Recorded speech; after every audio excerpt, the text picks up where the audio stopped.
Baik, Assalamualaikum warahmatullahi wabarakatuh. Perkenalkan nama saya Ratu Ayu, Prodi Sistem Informasi Universitas Lima. Baiklah, di sini saya akan menjelaskan yaitu materi tentang prediksi kasus COVID-19 menggunakan kecerdasan buatan. Baik, langsung saja. Prediksi jumlah kasus COVID-19 di Indonesia menggunakan kali yaitu dilihat dari literatur prediksi kasus COVID-19 ini sebagian besar menggunakan model matematika atau epidemiologi.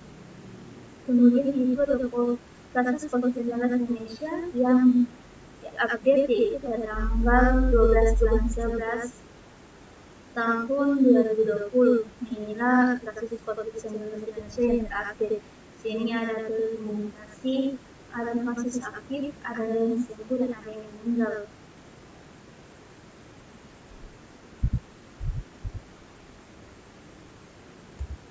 Selanjutnya itu ada sumber data untuk penelitian prediksi COVID-19 Indonesia, di mana sumber data COVID-19 Indonesia itu yang tersedia secara publik.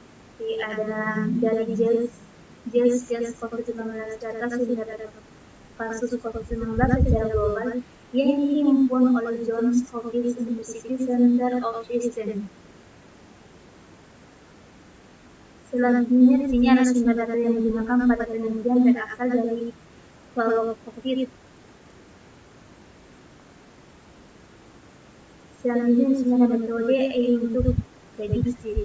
Jadi kalau kita lihat itu cukupnya sangat luas. Itu ada yang berbasis pengetahuan, ada yang berbasis pembelajaran. Yang berbasis pembelajaran itu adalah machine learning dan deep learning. Sendiri metodenya bermacam-macam.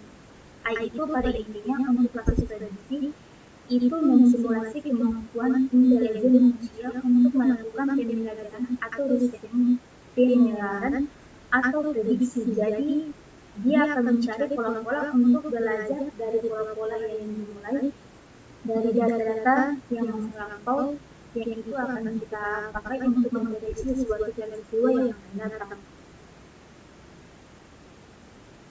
Misalnya itu ada pada konteks ini peristiwa yang akan datang itu bisa dalam jangkauan menit, detik, jam. Berikutnya kemudian metodenya yang dipakai adalah bisa pembelajaran mesin yang di-training tetapi masih pada konteks metode A. Kalau kita cermati, prediksi itu kebanyakan memperkirakan tetapi secara sistematis tentang sesuatu yang paling mungkin terjadi di masa yang akan datang.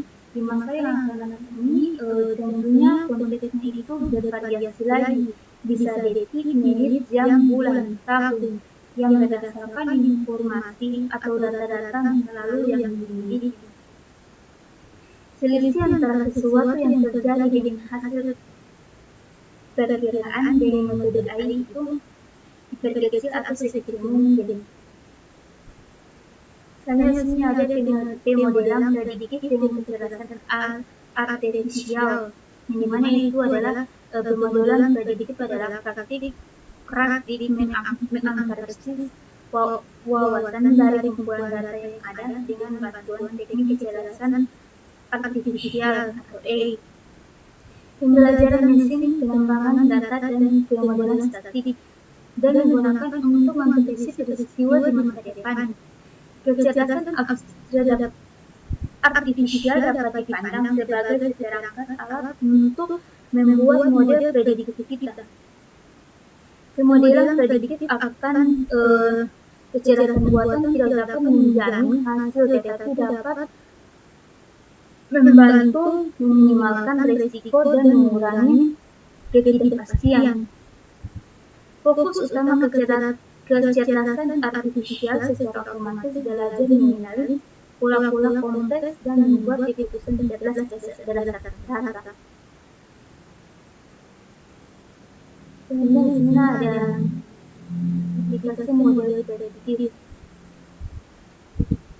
Aplikasi model prediktif bisa dipakai di area mana saja, misalnya area perbankan, itu sangat memerlukan bisa dipakai untuk memprediksi apakah seseorang yang memasukkan kredit itu baik atau tidak. Bisa dipakai juga untuk bidang keuangan untuk melihat risiko, melakukan segmentasi konsumen, misalnya untuk memprediksi harga saham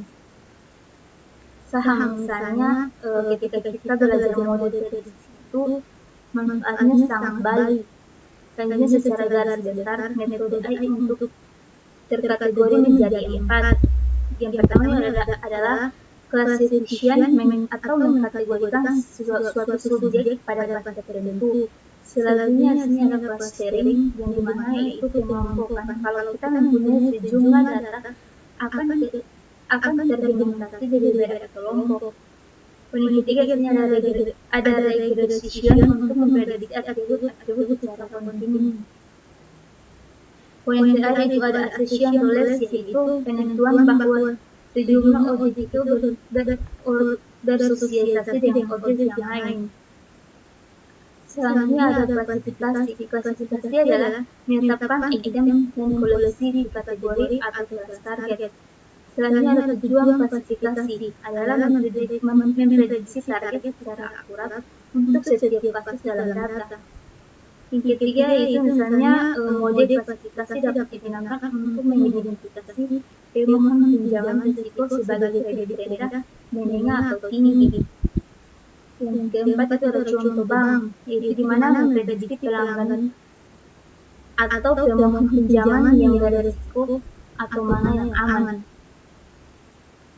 Selanjutnya di sini ada regresi. Regresi itu adalah cara untuk memilih secara matematis variabel mana yang benar-benar berpengaruh. Kemudian itu ada faktor yang paling penting. Faktor yang paling penting mana yang bisa kita abaikan, bagaimana faktor tersebut berinteraksi sama lain. Untuk memprediksi penunjuan masa depan suatu perusahaan berdasarkan kondisi ekonomi saat ini, untuk membandingkan pengaruh variabel yang diukur pada skala yang berbeda, seperti pengaruh perubahan harga dan jumlah kegiatan promosi. Selanjutnya di sini ada klasterisasi. Klasterisasi itu adalah metode pengelompokan data. Proses partisi satu set objek data ke dalam himpunan bagian yang disebut dengan cluster. Objek yang di dalam cluster memiliki kemiripan karakteristik antara satu sama lainnya yang berbeda dengan objek pada cluster yang lain. Misalnya itu digunakan oleh perusahaan besar dan segmentasi pasar atau pelanggan. Di sini juga ada aturan asosiasi, yang dimana yang pertama itu penambangan aturan asosiasi atau association rule. Aturan asosiasi digunakan untuk membantu dalam pengelompokan silang berdasarkan data input. Misalnya pelanggan yang sering membeli roti dan minuman soda dan sering membeli kredit secara bersama. Misalnya di sini ada penerapan metode. Di sini juga ada di dalam penerapan metode ini terdapat beberapa poin. Yang pertama, amati suatu event. Yang kedua, kembangkan model atau hipotesis yang membuat prediksi untuk menjelaskan peristiwa tersebut. Yang ketiga, uji prediksi dengan data. Ada amati hasilnya, merevisi model, ulangi sesuai kebutuhan model hipotesis yang berhasil menjadi teori ini. Baiklah, itulah penjelasan tentang materi COVID-19 Indonesia yang kurang saya maaf. Bila bisa berhak, Ustaz Assalamualaikum warahmatullahi wabarakatuh.